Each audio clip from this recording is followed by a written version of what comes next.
Assalamualaikum warahmatullahi wabarakatuh. Kembali lagi bersama saya Mutia Haryuni.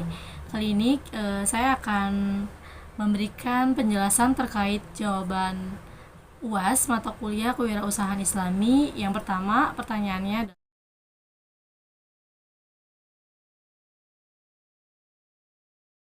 setelah menimba ilmu di bangku sekolah itu kan, di bangku sekolah kemudian di bangku kuliah, kita semua, setiap anak muda itu pasti berharap ingin segera masuk ke dunia kerja seperti itu kan. Namun harapan itu tidak mudah diwujudkan karena terbatasnya lapangan kerja atau permodalan untuk membangun usaha sendiri. Sebagai salah satu contohnya yaitu seorang pria bernama Pradana berusia 23 tahun, di mana beliau merupakan lulusan universitas swasta di Jakarta pada Februari 2020 lalu dengan gelar sarjana hubungan internasional.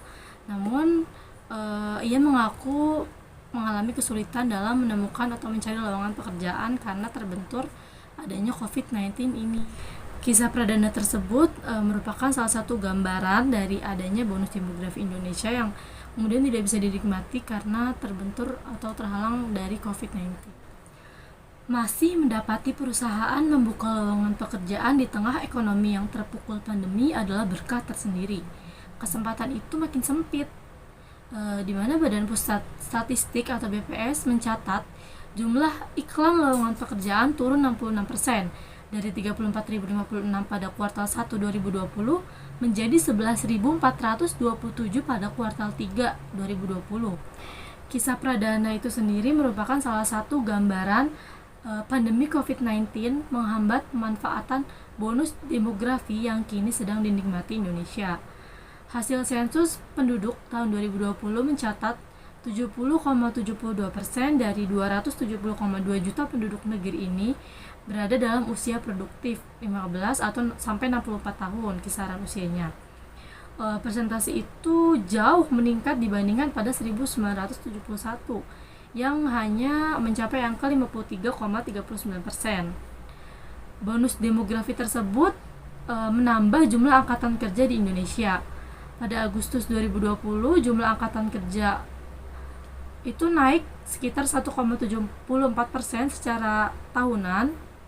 Namun sekali lagi, kondisi ekonomi yang sulit selama pandemi membuat seluruhnya tak dapat terserap.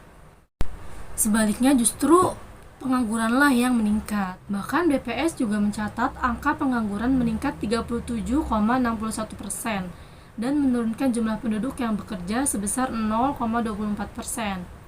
Penduduk usia muda pun menjadi yang paling terdampak.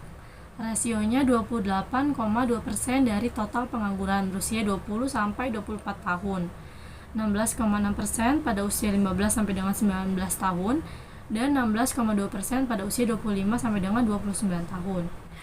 Peningkatan pengangguran lantaran banyak perusahaan di dalam negeri mengurangi pegawai selama pandemi. Hasil survei BPS berjudul Dampak COVID-19 terhadap pelaku usaha jilid 2 menunjukkan sebanyak 11,63% perusahaan melakukan jumlah karyawan yang bekerja. Ganjalan lain terhadap pemanfaatan bonus demografi adalah pandemi membuat kualitas angkatan kerja terancam menurun.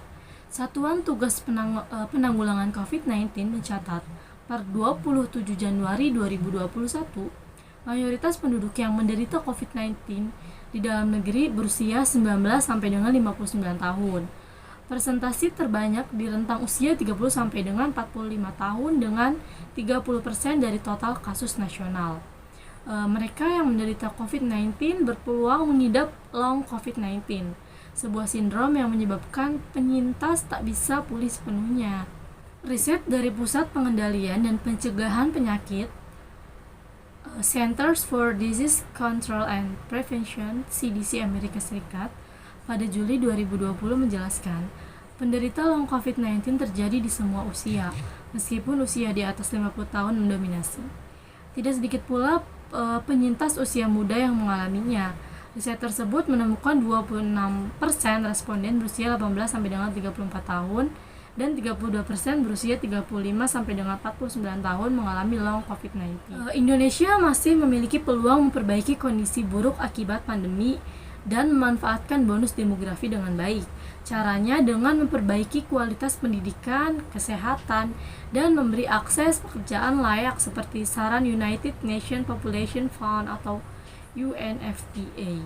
Bila Indonesia tidak berusaha semaksimal mungkin mengelola bonus demografi, maka permasalahan serius seperti tingkat pengangguran yang tinggi, ekonomi melambat, naiknya tingkat kemiskinan, dan tingginya tingkat kriminalitas bisa terjadi.